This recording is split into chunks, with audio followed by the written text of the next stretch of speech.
नमस्कार दोस्तों, स्वागत है आप सभी का संकल्प स्टडी पॉइंट उत्तराखंड में। तो दोस्तों आज हम देखेंगे हिंदी से। दोस्तों आज का हमारा प्रैक्टिस सेट रहेगा 36। और इससे पहले दोस्तों हिंदी से जो है आपके 35 प्रैक्टिस सेट कंप्लीट हो चुके हैं, जिनको आप दोस्तों प्लेलिस्ट में जाके देख सकते हैं। चलिए दोस्तों स्टार्ट करते हैं आज का सेशन, और आप सभी लोग दोस्तों वीडियो के एंड तक जरूर बने रहें। चलिए पहला क्वेश्चन लेते हैं दोस्तों आज का, साथ ही साथ दोस्तों आप लोग आंसर करते हुए चलेंगे। और यहाँ पर जितने भी क्वेश्चन हम डिस्कस करेंगे दोस्तों, ये सारे जो हैं आपके अकॉर्डिंग टू सिलेबस रहेंगे, और हर क्वेश्चन को दोस्तों हम यहाँ पर डिटेल में चर्चा करेंगे। ठीक है, इससे आपका क्या होगा, एक ही क्वेश्चन से आपके जो है 8, 10, 12 क्वेश्चन जो है एक ही क्वेश्चन से बन जाएंगे। ठीक है, चलिए पहला क्वेश्चन देखते हैं। क्वेश्चन नंबर फर्स्ट, इसका आंसर करेंगे। क्वेश्चन नंबर फर्स्ट में आपको पूछा गया है निम्न में से संयुक्त वाक्य है। चलिए आंसर कीजिए। संयुक्त वाक्य, मिश्र वाक्य, सरल वाक्य। ठीक है, ये सारे आपको अच्छे से तैयार करने हैं। ठीक है, यहाँ से आपको 110% पूछा जाएगा। ठीक है, ध्यान रखेंगे। तो यहाँ पर संयुक्त वाक्य कौन सा है, 4 आपको ऑप्शन में दिए हैं। चल देखिए, पहला देखिए, वह खाना खाकर सो गया, उसने खाना खाया और सो गया, सीता जिस घर में रहती है बहुत गंदा है, या फिर गीता चाहती है कि वह नौकरी करे। तो यहाँ पर क्या हो जाएगा राइट आंसर, संयुक्त वाक्य कौन सा हो जाएगा। यहाँ पर बी ऑप्शन में, यहाँ पर और हो रहा है ना, इसको और कर लेना। ठीक, उसने खाना खाया और सो गया। ठीक, तो यही आपका दोस्तों राइट आंसर हो जाएगा। ठीक है, बी ऑप्शन। ठीक है, साथ ही साथ दोस्तों आपको ध्यान रखना है। ठीक है, संयुक्त वाक्य जो होता है, किसे हम संयुक्त वाक्य कहेंगे। ठीक है, तो यहाँ से दोस्तों हमेशा क्वेश्चन पूछे जाते हैं। संयुक्त वाक्य दोस्तों जिसे हम इंग्लिश में क्या बोलते हैं, कंपाउंड सेंटेंस बोलते हैं। क्या बोलते हैं, कंपाउंड। ठीक है, कंपाउंड सेंटेंस इसको बोलते हैं दोस्तों। ठीक है, अब ये कंपाउंड सेंटेंस किसे कहते हैं, तो संयुक्त वाक्य किसे कहेंगे, वह वाक्य जिसमें दो या दो से अधिक स्वतंत्र उपवाक्य जो हैं और किंतु परंतु लेकिन इसलिए या योजक शब्दों से जुड़े होते हैं, उसे हम क्या बोलते हैं, संयुक्त वाक्य कहते हैं। ठीक है, तो इसको ध्यान में रखेंगे। किसे कहते हैं, कहा मैंने संयुक्त वाक्य। ठीक है, आपको याद रखना है, जब दोस्तों जिसमें दो या दो से अधिक, दो या दो से अधिक, ठीक है, दो या दो से अधिक स्वतंत्र उपवाक्य। ठीक है, स्वतंत्र याद रखेंगे। स्वतंत्र उपवाक्य जो है किससे जुड़े होते हैं, योजक शब्दों से। अब योजक शब्द कौन से होंगे, योजक शब्द होंगे जैसे और हो गया आपका। ठीक है, और से जुड़े होंगे। ठीक है, साथ ही साथ किंतु से जुड़े होंगे। ठीक है, यही योजक आपको क्या करने हैं, योजक शब्द याद रखने हैं जो मैं बता रहा हूँ। ठीक है, और हो गया, किंतु याद रखना है। किंतु के साथ साथ आपको क्या रखना है याद, परंतु याद रखना है, परंतु। ठीक है, परंतु के साथ साथ याद रखना है लेकिन। ठीक है, लेकिन याद रखना है। लेकिन के साथ साथ इसलिए याद रखना है, इसलिए। ठीक है, इसलिए के साथ साथ आपको याद रखना है या। ठीक है, तो दोस्तों ध्यान रखेंगे, आपको यहाँ पर याद रखना है संयुक्त वाक्य वह वाक्य है जिसमें दो या दो से अधिक स्वतंत्र उपवाक्य जो हैं और किंतु परंतु लेकिन इसलिए, ठीक है, या योजक शब्दों से जुड़े होते हैं, उसे हम संयुक्त वाक्य कहते हैं। ठीक है, क्लियर है ना यहाँ तक। अब जो है दोस्तों आप इसको समझेंगे। देखिए यहाँ पर मैंने बताया भी आपको, बी ऑप्शन आपका राइट है, संयुक्त वाक्य है। ठीक है, अब किस प्रकार से, देखिए मैंने कहा ना, दो या दो से अधिक स्वतंत्र उपवाक्य जो हैं किससे जुड़े होते हैं, योजक शब्दों से। देखिए यहाँ पर क्या है, यहाँ पर एक जो उपवाक्य है आपका स्वतंत्र उपवाक्य क्या है, उसने खाना खाया। ठीक है, ये क्या है, एक आपका स्वतंत्र उपवाक्य है। ठीक है, और यहाँ पर सो गया क्या है, ये भी आपका एक स्वतंत्र उपवाक्य है। तो यहाँ पर दोनों को किससे जोड़ा है, और से जोड़ा है। इसको और कर लेंगे। ठीक है, किससे जुड़ा है, और से।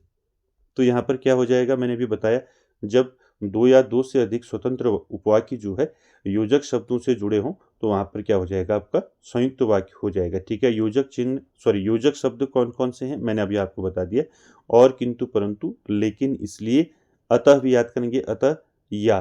ठीक है, ध्यान रखेंगे। अब उदाहरण देख लें एक दो। ठीक है, इससे आपको समझ में आ जाएगा संयुक्त वाक्य। ठीक, देखिए जैसे आपका पहला उदाहरण आपको याद रखना है। ठीक है, आप चाय पियेंगे या कॉफ़ी। ठीक है, ये आपका एक, आप चाय, ठीक है, आप चाय पियेंगे या कॉफ़ी।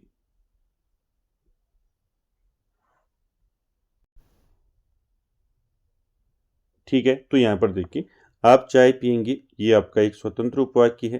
ठीक है। दूसरा आपका कॉफ़ी है, इसको किससे जोड़ा है? या से जोड़ा है। तो कैसा वाक्य हो जाएगा ये भी आपका संयुक्त वाक्य हो जाएगा। ठीक है, ध्यान रखेंगे। दूसरा उदाहरण देखें संयुक्त वाक्य का। ठीक है, दूसरा उदाहरण आपको याद रखना है, वह बहुत बीमार था इसलिए स्कूल नहीं आया। ठीक है, क्या था वह, क्या था बहुत, क्या था बीमार। ठीक है, वो बहुत बीमार था, ये आपका क्या बन गया? स्वतंत्र उपवाक्य। ठीक है, वो बहुत बीमार था इसलिए। ठीक है, इसलिए, इसलिए स्कूल, स्कूल नहीं आया। ठीक है, स्कूल नहीं आया। ठीक है, तो यहाँ पर देखिए ये क्या है आपका, वह बहुत बीमार था, ये आपका स्वतंत्र उपवाक्य है। और यहाँ पर स्कूल नहीं आया, ये भी आपका स्वतंत्र उपवाक्य है। इसको किससे जोड़ा है? इसलिए योजक शब्द से जोड़ा है। ठीक है, तो यहाँ पर क्या हो जाएगा, कैसा वाक्य हो जाएगा ये आपका संयुक्त वाक्य हो जाएगा। ठीक है दोस्तों, ध्यान रखेंगे। जैसे मोहन ने चश्मा लगाया और पुस्तक पढ़ी। ठीक है, इसमें भी आपका कैसे किस प्रकार का वाक्य हो जाएगा ये? संयुक्त वाक्य। ठीक है, ध्यान रखेंगे। मैंने आपको बता दिया इजी वे में आप इसको समझे कि संयुक्त वाक्य जो है वह वाक्य है जिसमें दो या दो से अधिक स्वतंत्र उपवाक्य जो है और, किंतु, परंतु, लेकिन, इसलिए या योजक शब्दों से जुड़े होते हैं, तो उसे हम क्या बोलते हैं? संयुक्त वाक्य बोलते हैं। क्लियर हो गया ना? चलिए अगला क्वेश्चन देखिए, क्वेश्चन नंबर 2। इसका आंसर करेंगे। क्वेश्चन नंबर 2 है दोस्तों, यूं ही मैंने दरवाजा खोला कि वह आ गया। चलिए बताइए कैसा वाक्य है? सरल, संयुक्त, मिश्र या फिर इनमें से कोई नहीं। क्या हो जाएगा राइट आंसर बताइए?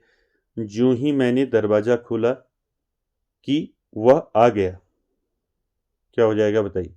सरल वाक्य होगा, संयुक्त वाक्य होगा, मिश्र वाक्य होगा? तो क्वेश्चन नंबर 2 का दोस्तों राइट आंसर क्या हो जाएगा?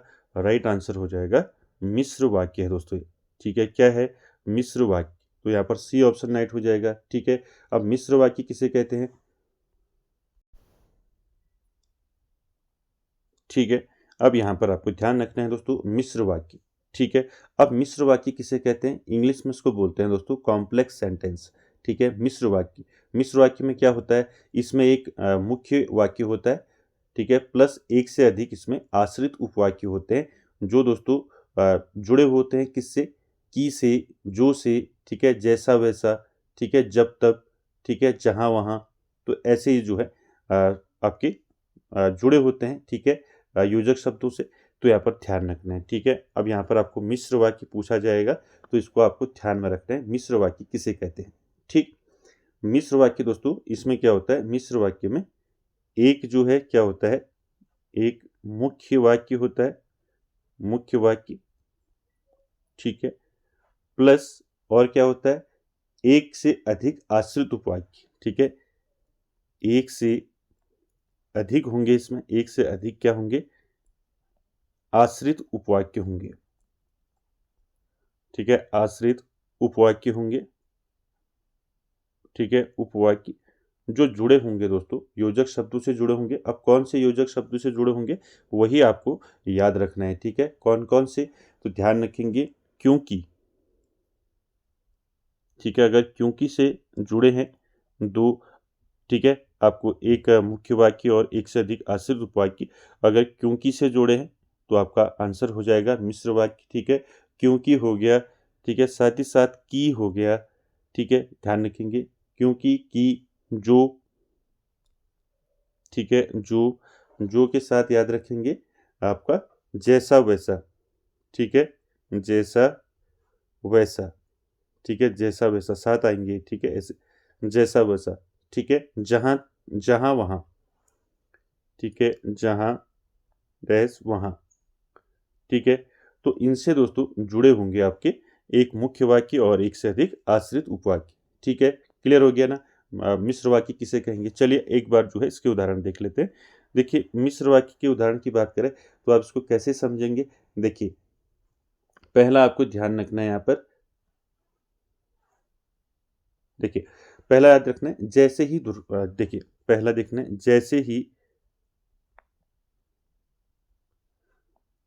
ही दुर्घटना की खबर। ठीक है, जैसे ही दुर्घटना की खबर, ठीक है, जैसे ही दुर्घटना की खबर सुनी वैसे ही मन दुखी हो गया। ठीक है, वैसे ही मन दुखी हो गया।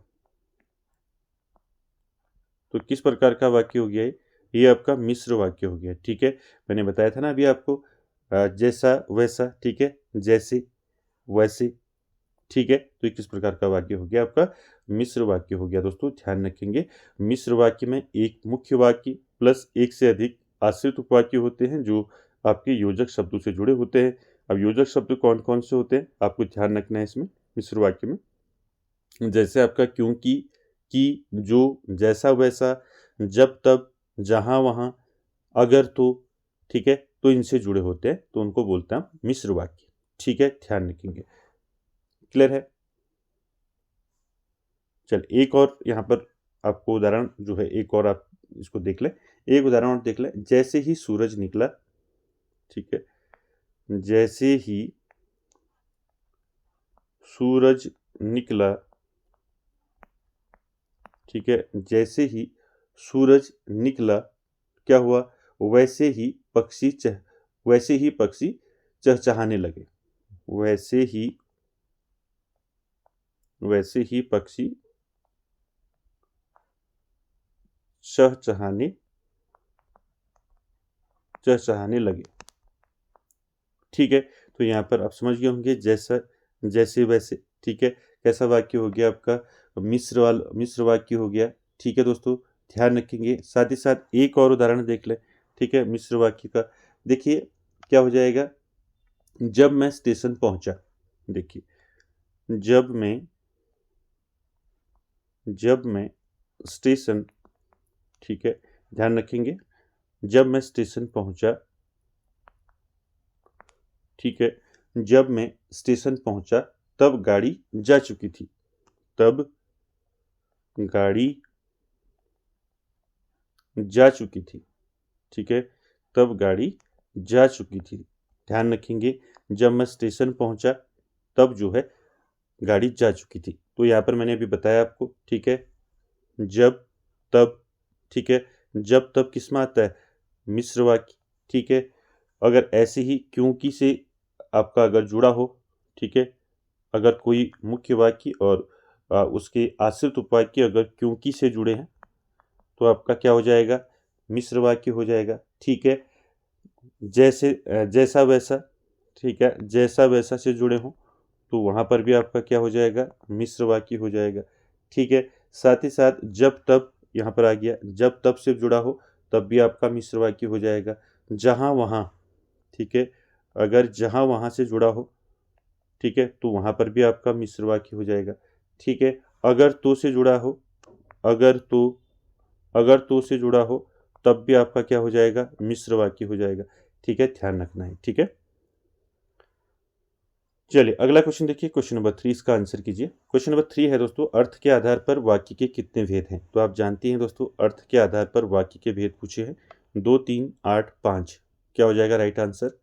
अर्थ के आधार पर और रचना के आधार पर जो है वाक्य के भेद पूछे जाते हैं, तो आपको ध्यान में रखनी है। ठीक है, यहाँ पर अर्थ के आधार पर आपको वाक्य के भेद पूछे हैं, तो 3 का राइट आंसर क्या हो जाएगा, राइट आंसर हो जाएगा दोस्तों, अर्थ के आधार पर वाक्य के कितने भेद होते हैं, 8 भेद होते हैं दोस्तों। ठीक है, सी ऑप्शन यहाँ पर आपका राइट हो जाएगा। ध्यान रखेंगे, अर्थ के आधार पर वाक्य के 8 भेद होते हैं दोस्तों। अब कौन कौन से वो 8 भेद होते हैं तो आपको ध्यान में रखना है। ठीक है, कौन कौन से 8 भेद होते हैं। विधानवाचक, ठीक है, पहला याद रखेंगे विधानवाचक। ठीक है, दूसरा याद रखेंगे, ठीक है, दूसरा याद रखेंगे निषेधवाचक। ठीक है, निषेधवाचक। ठीक है, तीसरा याद रखेंगे निषेधवाचक के बाद याद रखेंगे प्रश्नवाचक। ठीक है, प्रश्नवाचक वाक्य। ठीक है, प्रश्नवाचक। उसके साथ साथ चौथा याद रखेंगे, चौथा आपको याद रखना है प्रश्नवाचक के बाद क्या आएगा, आज्ञावाचक। ठीक है, आज्ञावाचक हो गया। आज्ञावाचक के बाद पांचवा आपको नोट करना है आज्ञावाचक के बाद क्या आता है? इच्छावाचक, इच्छावाचक, ठीक है। इच्छावाचक के बाद आपको याद रखना है छठा, इच्छावाचक के बाद क्या आता है? संदेहवाचक, ठीक है, संदेहवाचक। संदेहवाचक के बाद सातवां आपको याद रखना है, सातवां क्या है? ठीक है, चलिए सातवां क्या है? सातवां याद रखना है संकेतवाचक, ठीक है, संकेतवाचक। और आठवां याद रखना है आपको, आठवां क्या है? विस्मयादि बोधक, ठीक है। आठवां क्या हो जाएगा आपका? आठवां हो जाएगा विस्मयादि बोधक, विस्मयादि बोधक, ठीक है, याद रखना, ठीक है। तो यहाँ पर आपको याद रखने हैं अर्थ के आधार पर वाक्य के 8 भेद होते हैं, ठीक है। आठों के 8 भेद आपको याद रखने हैं, विधानवाचक, निषेधवाचक, प्रश्नवाचक, आज्ञावाचक, इच्छावाचक, संदेहवाचक, संकेतवाचक और विषमयादि बोधक, ठीक है। तो ये 8 भेद हैं, इनको आपने ध्यान में रखना है, ठीक है। चलिए, तो यहाँ पर आपका 8 राइट हो जाएगा। और साथ ही साथ ये अर्थ के आधार पर वाक्य के भेद बताइए। अगर आपको पूछ लिया जाए रचना के आधार पर, ठीक है, इसको भी साथ ही साथ याद रखें। रचना के आधार पर जो है वाक्य के भेद आपको पूछे जा सकते हैं, ठीक है। रचना के आधार पर वाक्य के कितने भेद होते हैं दोस्तों? याद रखेंगे 3 भेद होते हैं, ठीक है। तो रचना के आधार पर 3 कौन कौन से होते हैं? याद रखना है, सबसे पहले क्या होता है? सरल वाक्य, सरल वाक्य, ठीक है। दूसरा याद रखना है दोस्तों संयुक्त वाक्य, जिसका हमने अभी फर्स्ट में क्वेश्चन देखा था, ठीक है, संयुक्त वाक्य। और तीसरा याद रखना है मिश्र वाक्य, ठीक है, मिश्र वाक्य। तो आपको पूछ लिया जाएगा कि रचना के आधार पर वाक्य के कितने भेद होते हैं, तो आपका आंसर रहेगा 3 भेद होते हैं। कौन कौन से होते हैं? सरल वाक्य, संयुक्त वाक्य और मिश्र वाक्य, ठीक है। इन तीनों को भी आपने अच्छे से तैयार रखना है दोस्तों, ठीक है। यहाँ पर अधिकांश जो है संयुक्त वाक्य और मिश्र वाक्य ज़्यादा पूछा जाता है, ठीक है, ध्यान रखेंगे इसको। चलिए अगला क्वेश्चन देखते हैं, क्वेश्चन नंबर 4। क्वेश्चन नंबर 4 का आंसर करेंगे दोस्तों। क्वेश्चन नंबर 4 है मध्यकालीन बोध का स्वरूप के लेखक हैं। तो आपको बताना है मध्यकालीन बोध का स्वरूप, ये रचना दोस्तों किसने की है इसकी? तो यहाँ पर आपको बताना है रामचंद्र शुक्ल, नामवर सिंह, राहुल सांकृत्यायन या फिर हजारी प्रसाद द्विवेदी। क्या हो जाएगा राइट आंसर क्वेश्चन नंबर 4 का? मध्यकालीन बोध का स्वरूप, ये रचना दोस्तों किस लेखक की है? तो 4 का दोस्तों राइट आंसर क्या हो जाएगा? यहाँ पर राइट आंसर हो जाएगा दोस्तों ये हजारी प्रसाद द्विवेदी का है, ठीक है, ध्यान रखेंगे डी ऑप्शन यहाँ पर राइट हो जाएगा दोस्तों, ठीक है। मध्यकालीन बोध का स्वरूप जो है दोस्तों आपको ध्यान रखना है, ये कब आया था? इनका 1970 के आसपास जो है ये आया था, ठीक है, 1970 के आसपास, ठीक है, ध्यान रखेंगे इसको। मध्यकालीन बोध का स्वरूप, ठीक है, किसकी रचना है? हजारी प्रसाद द्विवेदी जी की, ठीक। साथ ही साथ दोस्तों आपको यहाँ पर हजारी प्रसाद द्विवेदी से दोस्तों सारे फैक्ट याद रखने हैं, ठीक है। हजारी प्रसाद द्विवेदी जो है दोस्तों हिंदी के प्रसिद्ध उपन्यासकार, निबंधकार और आलोचक थे दोस्तों, ठीक है। इनका आपको जन्म पूछा जा सकता है, ठीक है। इनका जन्म जो है कब हुआ था? तो इनका जन्म हुआ था दोस्तों 1907 में, ठीक है। कहाँ हुआ था अगर पूछा जाएगा तो हुआ था बलिया उत्तर प्रदेश में। कहाँ हुआ था? बलिया उत्तर प्रदेश में जन्म हुआ था दोस्तों हजारी प्रसाद द्विवेदी जी का, ठीक है। साथ ही साथ दोस्तों इनकी जो है प्रमुख रचनाएं पूछी जाती हैं, ठीक है। मैं हर प्रैक्टिस सेट में आपको जो है सारी रचनाएं आप लोगों को बताता हूँ। आई होप दोस्तों आपको सब अब याद हो चुके होंगे, ठीक है। तो प्रमुख रचनाओं की बात करें तो हजारी प्रसाद द्विवेदी जी की प्रमुख रचनाएं कौन कौन सी हैं, ठीक है, एक एक करके नोट करेंगे दोस्तों। हिंदी साहित्य की भूमिका, कई बार पूछा गया है, ठीक है, हिंदी साहित्य की भूमिका, ठीक है, हिंदी साहित्य की भूमिका, ये किसकी रचना है अगर आपको पूछ लिया जाएगा तो ध्यान रखेंगे दोस्तों ये है हजारी प्रसाद द्विवेदी जी की रचना, ठीक है, हिंदी साहित्य की भूमिका, ठीक है। साथ ही साथ हिंदी साहित्य का उद्भव एवं विकास, इसको भी याद रखेंगे, ये अधिकांश पूछे जाते हैं दोनों, ठीक है। हिंदी हिंदी साहित्य, ठीक है, हिंदी साहित्य का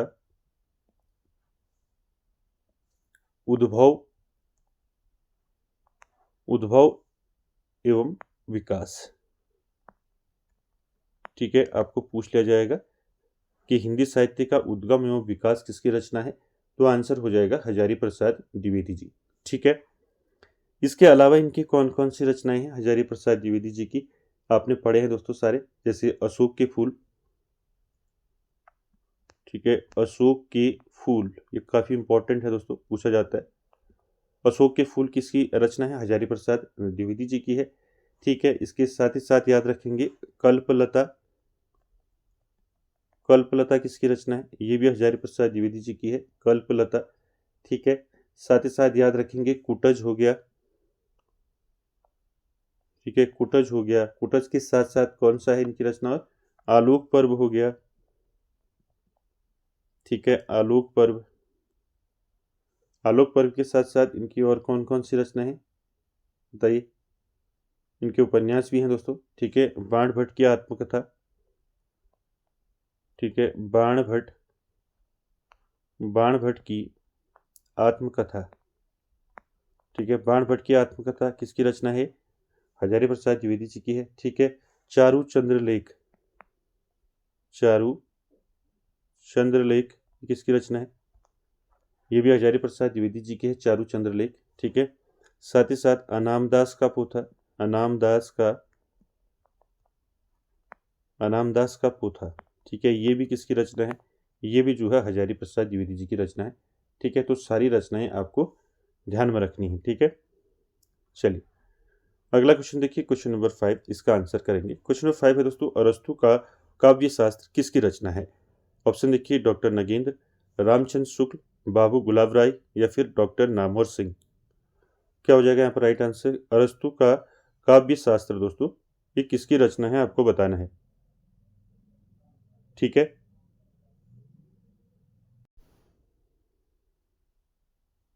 तो यहाँ पर क्या हो जाएगा राइट आंसर क्वेश्चन नंबर 5 का, अरस्तु का काव्य शास्त्र दोस्तों किसकी रचना है, कौन सा ऑप्शन सही हो जाएगा। साथ ही साथ दोस्तों आप लोग आंसर करते हुए चलें, तो यहाँ पर क्या हो जाएगा राइट आंसर, अरस्तु का काव्य शास्त्र जो है किसकी रचना है। तो 5 का दोस्तों राइट आंसर हो जाएगा यहाँ पर डॉक्टर नगेंद्र। ठीक है, ए ऑप्शन राइट हो जाएगा, डॉक्टर नगेंद्र की रचना है दोस्तों अरस्तु का काव्य शास्त्र। ठीक है, साथ ही साथ दोस्तों आपको जो है डॉक्टर नगेंद्र की जो है इंपॉर्टेंट जो है इनकी रचनाएं पूछी जा सकती हैं डॉक्टर नगेंद्र की। ठीक है, इनकी रचनाएं जो हैं आपको ध्यान में रखनी है। ठीक है, पूछी जाती हैं डॉक्टर नगेंद्र की जो है प्रमुख रचनाएं कौन कौन सी हैं, ये आपको दिमाग में रखने। ठीक है, सबसे पहले याद रखेंगे विचार और विवेचन। ठीक है, विचार एवं विवेचन। ठीक है, विचार एवं विवेचन किसकी रचना है, तो ये रचना है दोस्तों डॉक्टर नगेंद्र की। ठीक है, साथ ही साथ याद रखेंगे विचार और अनुभूति। विचार और अनुभूति। ठीक है, विचार और अनुभूति जो है ये किसकी रचना है, ये भी डॉक्टर नगेंद्र की है दोस्तों। ठीक है, साथ ही साथ दोस्तों अरस्तु का काव्य शास्त्र हो गया। ठीक है, अनुसंधान एवं आलोचना। ठीक है, अनुसंधान एवं आलोचना। ठीक है, अनुसंधान एवं आलोचना ये किसकी रचना है, ये भी दोस्तों डॉक्टर नगेंद्र की है। ठीक है, इनका रस सिद्धांत भी है, ध्यान रखेंगे रस सिद्धांत। ठीक है, रस सिद्धांत। ठीक है, ये भी किसका है, डॉक्टर नगेंद्र का है। ठीक है, समस्या और समाधान ये भी इनका इंपॉर्टेंट है, समस्या और समाधान। समस्या और समाधान। ठीक है, समस्या और समाधान जो है ये रचना किसकी है, ये भी दोस्तों डॉक्टर नगेंद्र की है। ठीक है, तो यहाँ पर आपको जो है डॉक्टर नगेंद्र की जो है सारी जो है रचनाएं जो है याद रखनी है। ठीक है, क्लियर है। चलिए अगला क्वेश्चन देखिए, क्वेश्चन नंबर 6। क्वेश्चन नंबर 6 का आंसर करेंगे। 6 है दोस्तों, प्रयोगवाद को जो है बैठे ठाले का धंधा किस आलोचक ने कहा है। चलिए आंसर कीजिए, प्रयोगवाद को जो है बैठे ठाले का धंधा किसने कहा है। यानी कि जिसका कुछ भी काम नहीं होता। ठीक है, तो किसने कहा है? नंद दुलारी वाजपेयी, रामविलास शर्मा, शिवदान सिंह चौहान या फिर नामवर सिंह। क्या हो जाएगा राइट आंसर क्वेश्चन नंबर 6 का? प्रयोगवाद को बैठे ठाले का धंधा किस आलोचक ने कहा है? तो 6 का राइट आंसर क्या हो जाएगा? साथ ही साथ दोस्तों आप कमेंट जरूर करें आंसर। ठीक है, तो 6 का यहाँ पर क्या हो जाएगा आंसर बताइए। प्रयोगवाद को बैठे ठाले का धंधा किस आलोचक ने कहा है? तो दोस्तों यहाँ पर राइट आंसर हो जाएगा नंद दुलारे वाजपेयी। ठीक है, ए ऑप्शन यहाँ पर राइट हो जाएगा दोस्तों। नंद दुलारे वाजपेयी ने जो है प्रयोगवाद को क्या कहा है? बैठे ठाले का धंधा। ठीक है, ध्यान में रखेंगे इसको। नंद दुलारे वाजपेयी की बात करें तो आप जानते हैं दोस्तों, आपने पढ़ा है नंद दुलारी वाजपेयी के बारे में। ये प्रमुख जो है छायावादी आलोचक रहे हैं दोस्तों। ठीक है, छायावादी आलोचक। ठीक है, छायावादी आलोचक रहे हैं। साथ ही साथ इनकी प्रमुख रचनाएं जो हैं आपको पूछी जा सकती है। ठीक है, इनकी जो प्रमुख रचनाएं हैं दोस्तों आपको याद रखना है कौन कौन सी इनकी प्रमुख रचनाएं हैं। जैसे आपका याद रखेंगे, इन्होंने दोस्तों आलोचनात्मक कृति ज़्यादा लिखी हैं। ठीक है, तो यहाँ पर ध्यान रखेंगे। पहला आपको याद रखना है इनकी रचना हिंदी साहित्य 20वीं शताब्दी।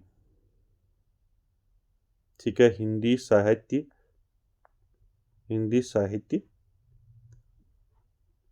20वीं शताब्दी। ठीक है, 20वीं शताब्दी किसकी रचना है अगर पूछा जाएगा तो किसकी रचना है? नंद दुलारे वाजपेयी की। ठीक है, इन्होंने दोस्तों जयशंकर प्रसाद नामक जो है एक आलोचनात्मक कृति की रचना की है।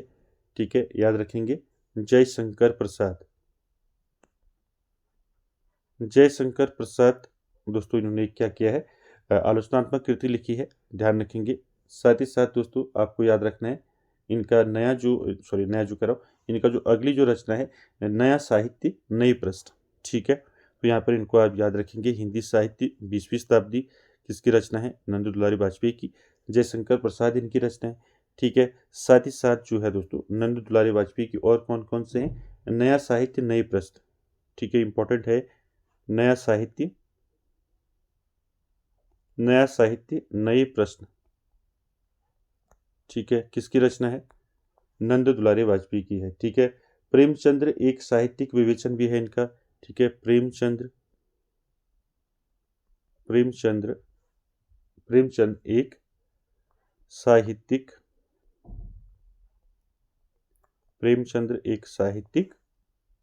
विवेचन। ठीक है, इसको भी याद रखेंगे, ये भी किसका है? नंद दुलारे वाजपेयी का है। ठीक है, तो यहाँ पर सारी चीज़ें याद रखनी है। ठीक है, आधुनिक साहित्य भी इन्होंने लिखा है जिसमें हिंदी कवियों का इन्होंने विश्लेषण किया है। ठीक है, याद रखेंगे आधुनिक साहित्य। ठीक है, आधुनिक साहित्य याद रखेंगे। ठीक है, आधुनिक साहित्य की रचना की है दोस्तों नंद दुलारे वाजपेयी ने, और इसमें इन्होंने दोस्तों हिंदी कवियों का विश्लेषण किया है। ठीक है, तो सारी रचनाएं आपको ध्यान में रखनी है। चलिए अगला क्वेश्चन देखिए, क्वेश्चन नंबर 7, इसका आंसर करेंगे। क्वेश्चन नंबर 7 है दोस्तों प्रगतिवाद किसकी रचना है? चलिए आंसर कीजिए। प्रगतिवाद जो है किसकी रचना है? प्रकाश चंद्र गुप्त की, डॉक्टर देवराज की, अमृत राय या फिर शिवदान सिंह चौहान।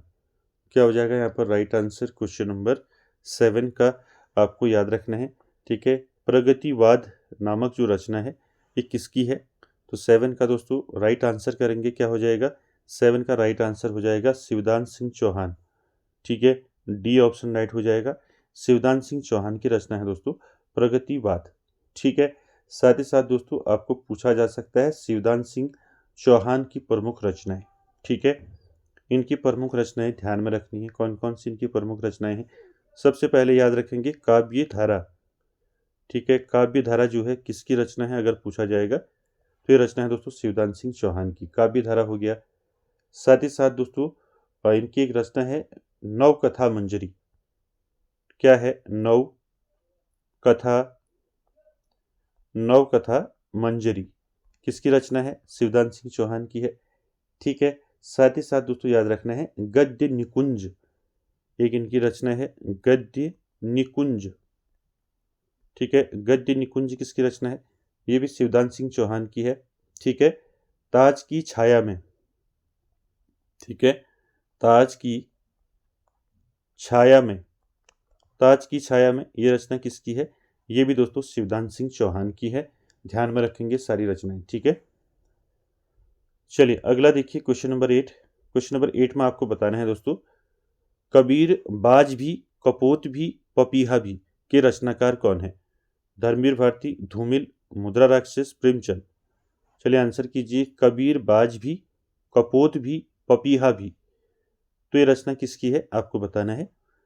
क्या हो जाएगा इसका राइट आंसर क्वेश्चन नंबर 8 का? कबीर बाज भी, कपोत भी, पपीहा भी, ये रचना किसकी है? तो दोस्तों ये रचना है आपकी, किसकी है ये रचना?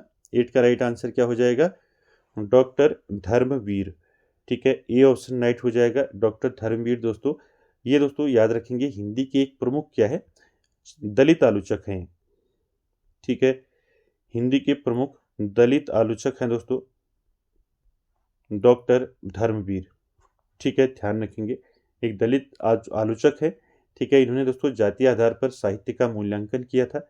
ठीक है, इन्होंने अधिकतर जो है आपका कबीर और प्रेमचंद पर लिखा है। ठीक है, तो ध्यान में रखेंगे, यहाँ पर ए ऑप्शन राइट हो जाएगा। चलिए अगला क्वेश्चन देखिए, क्वेश्चन नंबर 9। 9 का आंसर करना है, हिंदी साहित्य 20वीं शताब्दी आलोचना ग्रंथ के लेखक हैं। अभी मैंने ऊपर बताया था इसको। ठीक है, तो बताना है आपको किसका जो है आलोचना ग्रंथ है हिंदी साहित्य 20वीं शताब्दी। शांतिप्रिय द्विवेदी, नंद दुलारे वाजपेयी, नेमीचंद्र जैन, या फिर इनमें से कोई नहीं। तो राइट आंसर क्या हो जाएगा? अभी ऊपर बताया था मैंने आपको, राइट आंसर हो जाएगा नंद दुलारे वाजपेयी। ठीक है, बी ऑप्शन राइट हो जाएगा, हिंदी साहित्य 20वीं शताब्दी। ये एक आलोचनात्मक ग्रंथ है दोस्तों, इसको किसने लिखा है? नंद दुलारे वाजपेयी ने लिखा है। अभी बताया मैंने नंद दुलारे वाजपेयी की कौन कौन सी रचना बताई थी। हिंदी साहित्य का 20वीं शताब्दी, हिंदी साहित्य 20वीं शताब्दी, साथ ही साथ जयशंकर प्रसाद, इनने जो है आलोचनात्मक कृति की थी। ठीक है, आधुनिक साहित्य हो गया। ठीक है, प्रेमचंद, एक साहित्यिक विवेचन। ठीक है, नया साहित्य, नई प्रश्न, सारी रचनाएं नंद दुलारे वाजपेयी की हैं, याद रखेंगे। चलिए अगला क्वेश्चन देखिए, क्वेश्चन नंबर 10। इसका आंसर करना है, प्रेमचंद को कबीर के बाद हिंदी का सबसे बड़ा व्यंग्यकार किसने माना है? मोस्ट इंपॉर्टेंट क्वेश्चन है, आपको बताना है दोस्तों यहाँ पर। ठीक है, प्रेमचंद को कबीर के बाद हिंदी का सबसे बड़ा व्यंग्यकार किसने माना है? चलिए आंसर कीजिए, अमृतलाल नागर, हजारी प्रसाद द्विवेदी, रामविलास शर्मा, या फिर भीष्म साहनी। क्या हो जाएगा यहाँ पर राइट आंसर क्वेश्चन नंबर 10 का? दोस्तों प्रेमचंद को जो है कबीर के बाद हिंदी का सबसे बड़ा व्यंग्यकार किसने माना है? तो 10 का दोस्तों राइट आंसर हो जाएगा यहाँ पर रामविलास शर्मा। ठीक है, सी ऑप्शन यहाँ पर राइट हो जाएगा दोस्तों, याद रखेंगे। ठीक है, प्रेमचंद को कबीर के बाद हिंदी का सबसे बड़ा व्यंग्यकार किसने माना है? रामविलास शर्मा ने। ठीक है, रामविलास शर्मा से दोस्तों आपको सारे फैक्ट याद रखने। ठीक है, साथ ही साथ रामविलास शर्मा दोस्तों आपको ध्यान रखना है, ये हिंदी के प्रमुख जो है मार्क्सवादी आलोचक हैं दोस्तों। क्या है ये? मार्क्सवादी। ठीक है, मार्क्सवादी आलोचक। ठीक है, और साथ ही साथ दोस्तों अगर इनके जीवन काल की बात करें तो रामविलास शर्मा का जो जीवन काल है दोस्तों, इनका जन्म हुआ था 1912 में, और इनकी जो डेथ हुई थी दोस्तों वो हुई थी 2000 ईस्वी में। ठीक है, इसको भी साथ में ध्यान में रखेंगे। ठीक है, इनकी रचनाओं की बात करें दोस्तों, रामविलास शर्मा की आपको मैंने बता दिया, ये एक प्रमुख जो है क्या है, मार्क्सवादी आलोचक हैं दोस्तों। ठीक है, इनकी रचनाओं की बात करें तो इनकी रचनाएं हैं दोस्तों 4 दिन, पूछ लिया जाएगा 4 दिन जो है किसकी रचना है? 4 दिन हो गया। ठीक है, पाप के पुजारी। ठीक है, पाप के पुजारी।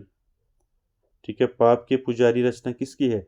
रामविलास शर्मा की। ठीक है, ये इनका क्या है, ये भी पूछ लिया जाएगा। पाप के पुजारी जो है ये नाटक है दोस्तों। ठीक है, रामविलास शर्मा का। 4 दिन जो है ये क्या है? 4 दिन जो है उनका उपन्यास है। ठीक है, इस प्रकार से भी पूछ लिया जाएगा। ठीक है, ये भी आपको ध्यान में रखना है, 4 दिन जो है ये उपन्यास है दोस्तों। हाँ, किसने लिखा है? रामविलास शर्मा ने। ठीक है, और पाप के पुजारी नाटक है, इसको किसने लिखा है? रामविलास शर्मा ने। ठीक है, साथ ही साथ दोस्तों आपको याद रखना है, प्रेमचंद्र और उनका युग, ये इनका आलोचना कृति है दोस्तों। ठीक है, इसको भी दोस्तों, इसकी रचना भी किसने की? रामविलास शर्मा ने। प्रेमचंद और उनका युग। ठीक है, प्रेमचंद और उनका युग। ठीक है, पूछ लिया जाएगा, प्रेमचंद और उनका युग जो है किसकी रचना है? तो ये भी रामविलास शर्मा की है। ठीक है, इसके साथ साथ और कौन कौन सी रचनाएं हैं रामविलास की, चलिए रामविलास की और रचनाएं देखेंगे। ठीक है, प्रगति और परंपरा। ठीक है, प्रगति और परंपरा, प्रगति और परंपरा जो है ये किसकी रचना है, ये भी दोस्तों किसकी रचना है, रामविलास शर्मा की। ठीक है, साथ ही साथ याद रखेंगे रूप तरंग, रूप तरंग किसकी रचना है, ये भी दोस्तों रामविलास शर्मा की है। ठीक है, साथ ही साथ सदियों के सोए जाग उठे, ये मैंने आपको बताया था पहले। ठीक है, सदियों के जागे, सदियों के सोए जाग उठे। ठीक है, जाग उठे, ये भी रचना किसकी है, रामविलास शर्मा की है। ठीक है, अपनी धरती अपने लोग। ठीक है, अपनी धरती अपने लोग। ठीक है, अपनी धरती अपने लोग, ये क्या है दोस्तों, ये भी किसका है, रामविलास शर्मा का। ठीक है, जैसे प्रगति और दोस्तों परंपरा है, ये क्या है दोस्तों, एक निबंध है रामविलास शर्मा का। ठीक है, ये भी ध्यान रखेंगे। रूप तरंग जो है ये क्या है, कविता संग्रह है। ठीक है, क्या है, कविता संग्रह है रूप तरंग। ठीक है, सदियों के सोए जाग उठे, ये भी इनका कविता संग्रह है, कविता संग्रह। ठीक है, अपनी धरती अपने लोग, ये इंपॉर्टेंट है, ये दोस्तों रामविलास शर्मा की आत्मकथा है। ठीक है, अपनी धरती अपने लोग जो है ये क्या है, आत्मकथा है। ठीक है, आत्मकथा यानी कि जिसको हम बोलते हैं ऑटोबायोग्राफी। ठीक है, तो ध्यान में रखना है, आपको पूछ लिया जाएगा रामविलास शर्मा की आत्मकथा का नाम क्या है, तो आंसर करेंगे अपनी धरती अपने लोग। ठीक है, चलिए आगे चलते हैं क्वेश्चन नंबर 11 में। चलिए क्वेश्चन नंबर 11 का आंसर करेंगे। क्वेश्चन नंबर 11 है दोस्तों, श्रृंगार रस की दृष्टि से कृष्ण किस प्रकार के नायक हैं, तो आपको बताना है दोस्तों। ठीक है, श्रृंगार रस की दृष्टि से कृष्ण जो है किस प्रकार के नायक है, अनुकूल, सठ, दक्षिण या फिर धृष्ट, क्या हो जाएगा यहाँ पर बताइए। क्वेश्चन नंबर 11 का राइट आंसर आपको आंसर करना है दोस्तों, श्रृंगार रस की दृष्टि से कृष्ण किस प्रकार के नायक हैं, तो यहाँ पर राइट आंसर 11 का क्या हो जाएगा, 11 का राइट आंसर हो जाएगा दोस्तों, क्या हो जाएगा, दक्षिण नायक। ठीक है, तो यहाँ पर कृष्ण जो है किस प्रकार के नायक हैं, दक्षिण नायक हैं। ठीक है, सी ऑप्शन राइट हो जाएगा। इसके बाद देखिए क्वेश्चन नंबर 12, इसका आंसर करेंगे दोस्तों। क्वेश्चन नंबर 12 का क्या है, देखिए इनमें से किस विद्वान का कोई भी ग्रंथ उपलब्ध नहीं है। ठीक है, आपको बताना है इनमें से किस विद्वान का कोई भी ग्रंथ जो है उपलब्ध नहीं है। ऑप्शन देखिए, शंकुक, भट्ट नायक, भट्ट लोलट, अभिनव गुप्त। चलिए आंसर कीजिए, ये मैंने आपको सारे बता रखे हैं, शंकुक के बारे में मैंने आपको बताया था। ठीक है, भट्ट नायक के बारे में बताया था, अभिनव गुप्त के बारे में बताया था। ठीक है, यहाँ पर आपको बताना है किसका जो है कोई भी ग्रंथ जो है उपलब्ध नहीं है। क्या हो जाएगा यहाँ पर 12 का राइट आंसर हो जाएगा दोस्तों भट्ट लोलट। ठीक है, भट्ट लोलट का दोस्तों कोई भी जो है ग्रंथ उपलब्ध नहीं है। ठीक है, भट्ट लोलट मैंने बताया था इनके बारे में आपको। भट्ट लोलट दोस्तों ये भरत मुनि के नाट्यशास्त्र के जो है प्रथम क्या थे, व्याख्याता थे। ठीक है, नाट्यशास्त्र किसका है, भरत मुनि का है, तो नाट्यशास्त्र के पहले जो है प्रथम क्या थे, व्याख्याता, प्रथम क्या थे, व्याख्याता थे दोस्तों, ध्यान में रखना है इसको। ठीक है, इनका जो है अभी इनका कोई भी जो है दोस्तों ग्रंथ जो है उपलब्ध नहीं है भट्ट लोलट का। ठीक है, याद रखेंगे। अगला क्वेश्चन देखिए, क्वेश्चन नंबर 13, आंसर करना है दोस्तों, वेशभूषा से जो भाव प्रदर्शित किए जाते हैं उन्हें डैश कहा जाता है। चलिए आंसर कीजिए, क्या हो जाएगा, आपको बताना है वेशभूषा से जो भाव प्रदर्शित किए जाते हैं उन्हें क्या कहा जाता है, कायिक कहा जाता है, आहार्य कहा जाता है, मानसिक कहा जाता है या फिर सात्विक कहा जाता है। क्या हो जाएगा यहाँ पर राइट आंसर क्वेश्चन नंबर 13 का, वेशभूषा से जो भाव प्रदर्शित किए जाते हैं उन्हें कहा जाता है दोस्तों आहार्य। ठीक है, बी ऑप्शन राइट हो जाएगा, ध्यान में रखेंगे, वेशभूषा से जो भाव प्रदर्शित किए जाते हैं उसे हम बोलते हैं आहार्य। ठीक है, चलिए अगला क्वेश्चन देखिए, क्वेश्चन नंबर 14, इसका आंसर कीजिए, भारतेंदु युग का अन्य नाम है। चलिए बताइए, भारतेंदु युग का अन्य नाम क्या है, सुधार काल, पुनर्जागरण काल, नवीन युग या फिर इनमें से कोई नहीं। क्या हो जाएगा यहाँ पर राइट आंसर? भारतेंदु युग का अन्य नाम क्या है दोस्तों? राइट आंसर हो जाएगा आपका पुनर्जागरण काल। ठीक है, पुनर्जागरण काल। ठीक है, भारतेंदु युग का अन्य नाम क्या है? पुनर्जागरण काल। किसने कहा है दोस्तों? ये भी याद रखेंगे। भारतेंदु युग को जो है किसने पुनर्जागरण काल कहा है, ये पूछ लिया जाएगा आपको, तो याद रखेंगे डॉक्टर नगेंद्र। ठीक है, डॉक्टर नगेंद्र याद रखेंगे। ठीक है, इन्होंने जो है भारतेंदु युग को क्या कहा? पुनर्जागरण काल कहा। ठीक है, साथ ही साथ दोस्तों यहाँ पर भारतेंदु युग की बात हो रही है, तो भारतेंदु युग दोस्तों आप जानती हैं, भारतेंदु युग कब से कब तक माना जाता है? 1850 से लेकर 1885 से लेकर 1900 ईस्वी तक जो है क्या माना जाता है? आपका भारतेंदु युग माना जाता है दोस्तों। ठीक है, और हिंदी साहित्य में दोस्तों आधुनिक काल की शुरुआत यहीं से हुई। ठीक है, ठीक है, अगर आपको पूछा जाए कि भारतेंदु युग का दोस्तों कब से कब तक था, भारतेंदु युग कब से कब तक रहा, तो याद रखेंगे 1850 से लेकर 1900 तक। ठीक है, साथ ही साथ दोस्तों हिंदी साहित्य में आधुनिक काल की शुरुआत जो है इसको माना जाता है, जिसका नेतृत्व किसने किया था? भारतेंदु हरिश्चंद्र ने किया था। ठीक है, यहाँ से आपको दोस्तों क्या पूछा जाएगा भारतेंदु युग से? भारतेंदु युग के प्रमुख कवि आपको पूछे जा सकते हैं। ठीक है, भारतेंदु युग के जो है प्रमुख कवि कौन कौन से हैं? आप जानते हैं प्रमुख कवि भारतेंदु युग के। ठीक है, नाम याद रखने हैं। ठीक है, जैसे आपका भारतेंदु हरिश्चंद्र हो गए। ठीक है, साथ ही साथ इससे याद रखेंगे प्रताप नारायण मिश्र, प्रताप नारायण,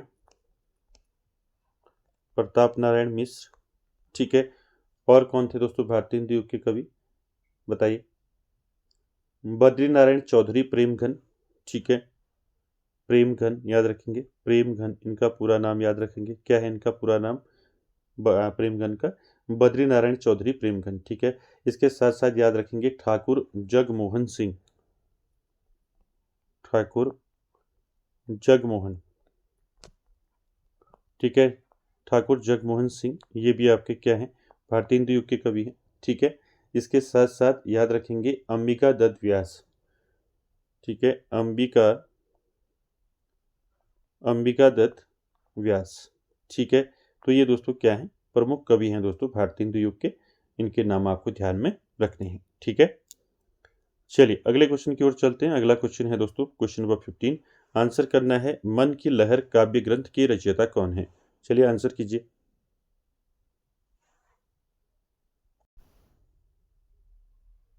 क्या हो जाएगा यहाँ पर राइट आंसर क्वेश्चन नंबर 15 का? मन की लहर काव्य ग्रंथ के रचयिता कौन है? ऑप्शन देखिए, प्रताप नारायण मिश्र, लाला श्रीनिवास दास, बद्री नारायण चौधरी प्रेमघन। क्या हो जाएगा यहाँ पर राइट आंसर बताइए? आपको बताना है मन की लहर काव्य ग्रंथ जो है किसने लिखा है? क्या हो जाएगा राइट आंसर? साथ ही साथ कमेंट करते रहें दोस्तों। 15 का यहाँ पर राइट आंसर क्या हो जाएगा? यहाँ पर प्रताप नारायण मिश्र जो है राइट हो जाएगा दोस्तों। ठीक है, ध्यान रखेंगे मन की लहर काव्य ग्रंथ किसका है? प्रताप नारायण मिश्र का है दोस्तों, ध्यान रखेंगे इसको। ठीक है, प्रताप नारायण मिश्र दोस्तों आप जानती हैं, अभी मैंने ऊपर बताया ये भारतेंदु युग के प्रमुख जो है लेखक हैं। ठीक है, साथ ही साथ इनका आपको जन्म पूछा जा सकता है। प्रताप नारायण मिश्र का जन्म जो है कब हुआ था? ठीक है, इनका जन्म हुआ था दोस्तों 1856 में, 1856 में इनका जन्म हुआ था दोस्तों। कहाँ हुआ था? उन्नाव। ठीक है, उन्नाव में हुआ था, उत्तर प्रदेश। ठीक है, उत्तर प्रदेश के उन्नाव में जो है इनका जन्म हुआ था दोस्तों प्रताप नारायण मिश्र का, ध्यान रखेंगे। और साथ ही साथ दोस्तों इनकी मृत्यु भी याद रखेंगे। ठीक है, इनकी मृत्यु जो है कब हुई? 1894 में इनकी मृत्यु हुई दोस्तों। ठीक है, कहाँ हुई? कानपुर में। ठीक है, कानपुर में हुई। और इनकी जो मृत्यु है दोस्तों कितने वर्ष में हुई थी? 38। ठीक है, 38 वर्ष की अल्पायु में जो है इनकी मृत्यु हो गई थी दोस्तों प्रताप नारायण मिश्र की। ठीक है, आपको पूछा जा सकता है, इसलिए आपको सारे फैक्ट ध्यान में रखने हैं। ठीक है, प्रताप नारायण मिश्र की जो मृत्यु है दोस्तों वो 38 वर्ष की अल्पायु में हो गई थी। ठीक है, क्लियर है? इसके बाद जो है दोस्तों प्रताप नारायण मिश्र से आपको क्या क्या पूछे जा सकते हैं क्वेश्चन? देखिए, प्रताप नारायण मिश्र से आपको पूछे जा सकते हैं इनके निबंध नाटक पूछे जा सकते हैं। ठीक है, काव्य संग्रह इनके। ठीक, जो मन की लहर है दोस्तों ये क्या है? इनका काव्य क्या है? काव्य संग्रह है। ठीक है, ये भी ध्यान रखना है। ठीक है, इस प्रकार से भी क्वेश्चन पूछ लिया जाएगा। ठीक है, मन की लहर क्या है? काव्य संग्रह है। इनकी अन्य रचनाओं की बात करें दोस्तों प्रताप नारायण मिश्र की, तो इनके सबसे पहले आपको निबंध याद रखने। ठीक है, चलिए स्टार्टिंग से करते हैं। ठीक है, तो देखिए इनके निबंध याद रखने, ठीक है, इनके निबंध अक्सर पूछे जाते हैं। कौन कौन से निबंध हैं इनके, बताइए। इनका निबंध है दोस्तों बात। बात निबंध किसका है, प्रताप नारायण मिश्र का है। भौं, ये कई बार पूछा गया है। भौं जो है किसका जो है निबंध है, ये भी प्रताप नारायण मिश्र का है, ठीक है। और साथ ही साथ मूछ, मूछ किसका दोस्तों, किसका निबंध है, ये भी प्रताप नारायण मिश्र का है। और साथ ही साथ प्रताप, ठीक है, प्रताप पीयूष, ठीक है, प्रताप पीयूष, प्रताप पीयूष भी इनका क्या है, निबंध है। तो ये निबंध याद रखेंगे, ठीक है, प्रताप नारायण मिश्र की बात, भौं, मूछ, प्रताप पीयूष, ठीक है। ये क्या है, सारे निबंध हैं प्रताप नारायण मिश्र के। नाटक की बात करें, ठीक है, निबंध याद रखें। नाटक की बात करें दोस्तों, तो प्रताप नारायण मिश्र के जो नाटक हैं वो भी काफ़ी इंपॉर्टेंट है, पूछे जाते हैं। तो इनके नाटकों की बात करें तो नाटक कौन कौन से हैं इनके, हटी हमीर, ठीक है, हटी हमीर, ठीक है। हटी हमीर जो है ये किसका नाटक है, तो ये प्रताप नारायण मिश्र का नाटक है दोस्तों, ठीक है। साथ ही साथ कली कौतुक, ठीक है, कली पूछा जाएगा, कली कौतुक जो है किसका नाटक है, तो ये दोस्तों प्रताप नारायण मिश्र का है। गौ संकट, ठीक है, गौ संकट, गौ संकट किसका नाटक है, ये भी दोस्तों किसका नाटक है, प्रताप नारायण मिश्र का, ठीक है। काव्य संग्रह की बात करें, नाटक देखिए आपने, ठीक है, निबंध भी आपने देख ले। काव्य संग्रह, ठीक है, एक तो आपका काव्य संग्रह मन की लहर है, ठीक है। इसके अलावा आपको याद रखते हैं इनका जो काव्य संग्रह है प्रेम पुष्पावली, पूछा जाएगा आपको प्रेम पुष्पावली किसकी रचना है। प्रेम पुष्पावली किसकी रचना है, प्रताप नारायण मिश्र की रचना है, ठीक है। मन की लहर हो गया। लोकोक्ति शतक भी है इनका एक, ठीक है, काव्य संग्रह है लोकोक्ति, लोकोक्ति शतक, ठीक है, किसका है, ये भी आपका प्रताप नारायण मिश्र का है, ठीक है। सारे दोस्तों आपको ध्यान रखने हैं, प्रताप नारायण मिश्र से जितने भी मैंने आपको डिटेल बताई सारे आपको याद रखने, निबंध, नाटक, काव्य संग्रह, ठीक है, इनका इंट्रोडक्शन वहाँ से आपको देखना है, जन्म, इनकी मृत्यु देखनी है, सारी चीज़ें आपको यहाँ पर देखनी है दोस्तों, ठीक है। चलिए अगला क्वेश्चन देखते हैं। अगर वीडियो अच्छी लग रही हो दोस्तों तो लाइक शेयर कमेंट्स जरूर करें। देखिए क्वेश्चन नंबर 16 का आंसर करेंगे। 16 है दोस्तों, भारतेंदु ने अपनी किस कृति में देसी राजाओं को रासव कहा है, रासव यानी कि गधा कहा है। चलिए आंसर कीजिए। भारत दुर्दशा, चंद्रावली, अंधेर नगरी, नील देवी, क्या हो जाएगा इसका राइट आंसर। क्वेश्चन नंबर 16 का आपको बताना है भारतेंदु ने अपनी किस कृति में देसी राजाओं को क्या कहा है, रासव कहा है। रासव यानी कि गधा कहा है। तो किस में कहा है, किस कृति में कहा है, तो 16 का राइट आंसर क्या हो जाएगा यहाँ पर, बताइए। 16 का राइट आंसर हो जाएगा दोस्तों भारत दुर्दशा, ठीक है, ए ऑप्शन राइट हो जाएगा। भारत दुर्दशा में भारतेंदु ने दोस्तों क्या कहा है, देसी राजाओं को रासव कहा है यानी कि गधा कहा है, ठीक है, ध्यान में रखेंगे इसको, ठीक है। बाकी भारतेंदु के बारे में मैंने आपको ऊपर बताया भी, ठीक है, ध्यान रखना है। चलिए अगला क्वेश्चन देखिए, क्वेश्चन नंबर 17 में अपने आंसर करना है दोस्तों। खड़ी बोली के समर्थकों को हठी और मूर्ख किसने कहा था। चलिए बताइए इसका आंसर क्या हो जाएगा। खड़ी बोली के जो समर्थक हैं, ठीक है, खड़ी बोली के समर्थकों को किसने जो है हठी और मूर्ख कहा है। ऑप्शन देखिए, प्रताप नारायण मिश्र, जगन्नाथ रत्नाकर, गया प्रसाद शुक्ल स्नेही, या फिर इनमें से कोई नहीं। क्या हो जाएगा यहाँ पर राइट आंसर दोस्तों, बताइए। 17 का क्या हो जाएगा, खड़ी बोली के समर्थकों को हठी और मूर्ख किसने कहा है, तो राइट आंसर हो जाएगा जगन्नाथ दास रत्नाकर, ठीक है। बी ऑप्शन यहाँ पर आपका राइट हो जाएगा दोस्तों। ध्यान रखेंगे, जगन्नाथ दास रत्नाकर ने खड़ी बोली के समर्थकों को क्या कहा है, हठी और मूर्ख कहा है, ठीक है, ध्यान रखेंगे। जगन्नाथ रत्नाकर की बात करें तो दोस्तों आप जानती हैं जगन्नाथ रत्नाकर जो है ये आधुनिक युग के जो है प्रसिद्ध ब्रजभाषा कवि हैं, ठीक है, आधुनिक, ठीक है, आधुनिक युग के, ठीक है, आधुनिक युग के प्रसिद्ध जो है क्या है, ब्रजभाषा के कवि हैं, ठीक है, ब्रजभाषा, ठीक है, ब्रजभाषा के कवि हैं दोस्तों ये, ठीक। साथ ही साथ दोस्तों आपको ध्यान रखना है जगन्नाथ रत्नाकर से दोस्तों आपको कई प्रकार की क्वेश्चन से पूछे जा सकते हैं, ठीक है। पहले तो आप देखेंगे इनका जन्म आप देख लें एक बार, ठीक है, ये भी आपको देखना है, ठीक है। अब मैं सारे क्वेश्चन में नहीं बताता हूँ आपको, लेकिन फिर भी आपको देखने हैं, ठीक है, पूछा जा सकता है, ठीक है। जगन्नाथ दास रत्नाकर का दोस्तों जन्म कब हुआ था, अगर आपको पूछा जाए तो इनका जन्म हुआ था दोस्तों 1866, यानी कि 1886 में इनका जन्म हुआ था दोस्तों, काशी में, ठीक है, काशी वाराणसी में इनका जन्म हुआ था, ठीक है। साथ ही साथ याद रखेंगे दोस्तों, इनकी मृत्यु जो है कब कहाँ हुई थी और कब हुई थी। इनकी मृत्यु दोस्तों कब हुई थी, 1932 में मृत्यु हुई थी। कहाँ हुई थी दोस्तों, हरिद्वार में हुई थी, ठीक है, हरिद्वार उत्तराखंड में दोस्तों इनकी मृत्यु हुई थी। जगन्नाथ दास रत्नाकर पूछा जा सकता है आपको, ठीक है, इनकी मृत्यु कहाँ हुई थी, ठीक है, तो ध्यान रखेंगे हरिद्वार उत्तराखंड में इनकी मृत्यु हुई थी, ठीक है। इनकी प्रमुख रचनाएं दोस्तों आपको पूछी जानी है, ठीक है। प्रमुख रचनाएं जगन्नाथ दास रत्नाकर की कौन सी हैं, तो इनकी प्रमुख रचनाओं में दोस्तों पहले नाम आता है आपका हिंडोला, ठीक है, याद रखेंगे हिंडोला जो है किसकी रचना है, आपको पूछा जाएगा, तो हिंडोला जो है जगन्नाथ दास रत्नाकर की दोस्तों रचना है, ठीक है। इसके साथ साथ याद रखेंगे गंगा अवतरण, ठीक है, गंगा अवतरण, गंगा अवतरण, ठीक है। साथ ही साथ इसके याद रखेंगे उद्धव शतक, ये तो आपने पढ़ा है उद्धव शतक, ठीक है, उद्धव शतक किसकी रचना है, जगन्नाथ दास रत्नाकर की है, ठीक है। साथ ही साथ कल काशी इनकी रचना है एक दोस्तों, कल काशी, कल काशी, ठीक है, कल काशी किसकी रचना है, जगन्नाथ दास रत्नाकर की है, ठीक है। गंगा लहरी भी है इनकी रचना, ठीक है, गंगा लहरी किसकी रचना है, जगन्नाथ दास रत्नाकर की है दोस्तों, ठीक है। विष्णु लहरी भी है इनकी एक रचना, विष्णु लहरी, ठीक है, क्या है, विष्णु लहरी, ठीक, विष्णु लहरी, ये भी रचना किसकी है, जगन्नाथ दास रत्नाकर की है दोस्तों।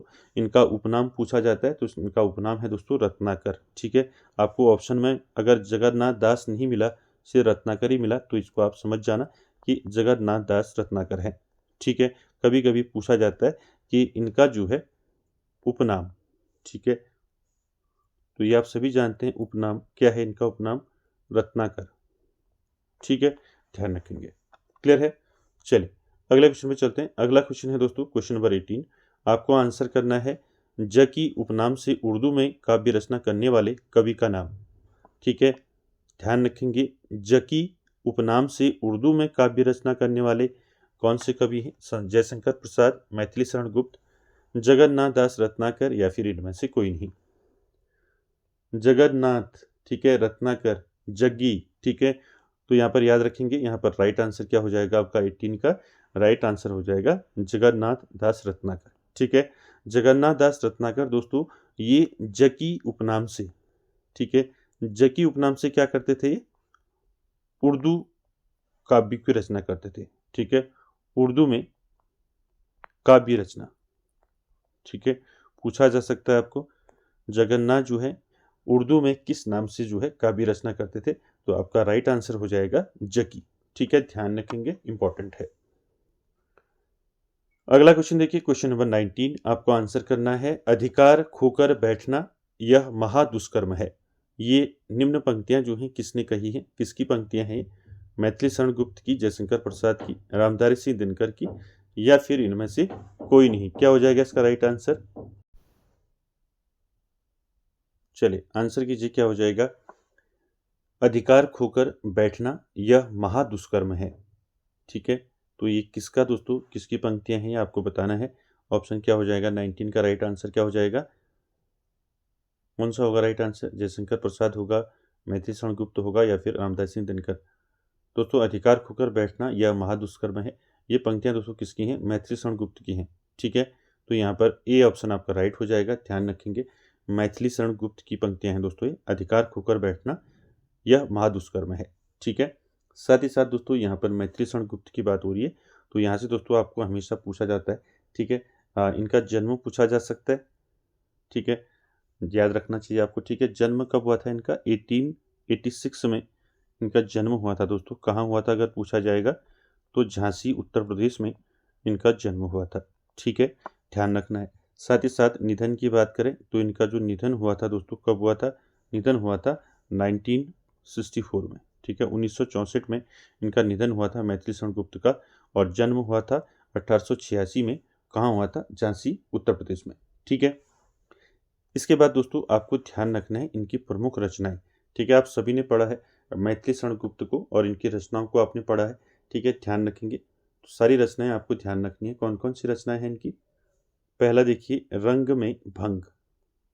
अब तो आपको याद भी हो गए होंगे। ठीक है, रंग में भंग, क्योंकि मैं आपको हर प्रैक्टिस सेट में जो है हर राइटर को जो है आपको डिटेल में बताता हूँ, तो आई होप आपको जो है अब धीरे धीरे जो है याद होने लगे होंगे। रंग में भंग जो है ये किसकी रचना है? मैथिली शरण गुप्त की है। ठीक है, साथ ही साथ जयद्रथ वध जो है इनकी रचना है, जयद्रथ वध। ठीक है, जयद्रथ वध के साथ साथ याद रखेंगे और कौन सी रचना है इनकी? भारत भारती। ये तो काफ़ी इंपॉर्टेंट है। ठीक है, आप पढ़ते हुए आ रहे हैं इसको। भारत भारत भारती। ठीक है, भारत भारती किसकी रचना है? मैथिली शरण गुप्त की है। ठीक है, साथ ही साथ दोस्तों यहाँ पर इनकी रचना है किसान। पूछा पूछा जाएगा आपको, किसान किसकी रचना है? मैथिली शरण गुप्त की रचना है किसान। पंचवटी कई बार पूछा जाता है, पंचवटी। ठीक है, पंचवटी किसकी रचना है? ये भी मैथिली शरण गुप्त की है दोस्तों, पंचवटी। ठीक है, बाकी साकेत आप जानती हैं। ठीक है, साकेत किसकी रचना है? मैथिली शरण गुप्त की है साकेत। साकेत के साथ साथ याद रखेंगे यशोधरा। ठीक है, यशोधरा किसकी रचना है? ये भी दोस्तों किसकी रचना है? मैथिली शरण गुप्त की है। ठीक है, तो दोस्तों ये सारी रचनाएं आपको याद रखनी है। ठीक है, विष्णु प्रिया भी इनकी एक रचना है दोस्तों, विष्णु प्रिया। ठीक है, विष्णु प्रिया किसकी रचना है? ये भी दोस्तों मैथिली शरण गुप्त की रचना है। तो सारी रचनाएं दोस्तों आपको ध्यान में रखनी है। ठीक है, चलिए अगला क्वेश्चन देखते हैं, क्वेश्चन नंबर 20 और आज का आखिरी क्वेश्चन दोस्तों आपको आंसर करना है। देखिए क्वेश्चन नंबर 20 क्या है? जगत है सच्चा, तनिक न कच्चा, समझो बच्चा इसका भेद। ये किसकी पंक्तियां हैं? माखनलाल चतुर्वेदी की हैं, श्रीधर पाठक की हैं, रामनरेश त्रिपाठी की हैं, या फिर इनमें से कोई नहीं। क्या हो जाएगा यहाँ पर राइट आंसर? इसका मतलब समझे, जगत है सच्चा, तनिक न कच्चा, समझो बच्चा इसका भेद। तो इसका अर्थ होता है दोस्तों, यह संसार जो है सत्य है। ठीक है, कोरी कल्पना या स्वप्न नहीं, यह नश्वर नहीं बल्कि क्या है?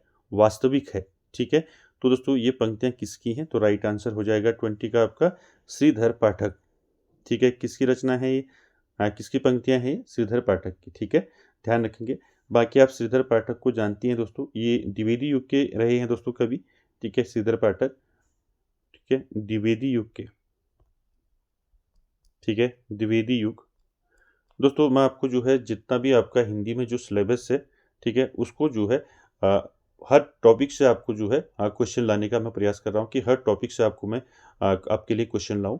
तो अधिक से अधिक दोस्तों मैं कोशिश कर रहा हूँ कि आपका सिलेबस जितना भी सिलेबस है हिंदी का, फर्स्ट और सेकंड पेपर दोनों से दोस्तों कंबाइंड क्वेश्चन जो है मैं जो है दोस्तों लाने का प्रयास कर रहा हूँ। ठीक है, तो यहाँ पर जो है श्रीधर पाठक की बात हो रही है, तो द्विवेदी युग आप इसको नोट करेंगे कि ये द्विवेदी युग के हैं दोस्तों कवि। ठीक है, श्रीधर पाठक। इनकी रचनाएं आपको पूछी जा सकती हैं। ठीक है, इनकी रचनाएं कौन सी हैं? मैंने बताया था आपको, इनकी रचनाएं हैं दोस्तों कश्मीर सुषमा। पूछ लिया जाएगा आपको, कश्मीर सुषमा किसकी रचना है? ठीक है, कश्मीर सुषमा किसकी रचना है? दोस्तों ये रचना है श्रीधर पाठक की। ठीक है, इनकी एक रचना दोस्तों क्या है? देहरादून इनकी एक रचना है, देहरादून। किसकी रचना है? देहरादून, श्रीधर पाठक की। ठीक है, और साथ ही साथ भारत गीत। ठीक है, भारत गीत जो है किसकी रचना है? भारत गीत भी जो है ये दोस्तों श्रीधर पाठक की रचना है। ठीक है, मनोविनोद। ठीक है, मनोविनोद।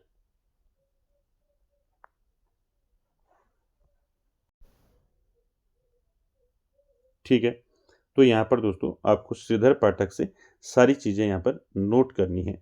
ठीक है, इनको जो है दोस्तों श्रीधर पाठक को द्विवेदी युग का जो है प्रसिद्ध क्या कहा जाता है?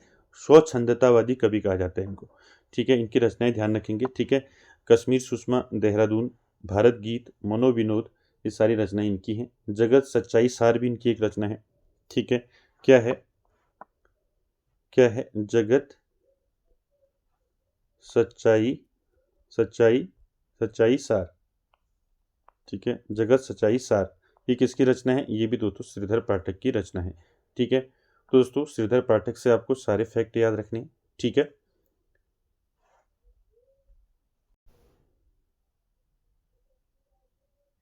ठीक है, तो दोस्तों आज का सेशन यहीं पर जो है दोस्तों 20 क्वेश्चन ही आज के सेशन में थे। तो दोस्तों आज के सेशन में इतना ही, मिलते हैं फिर नेक्स्ट सेशन में।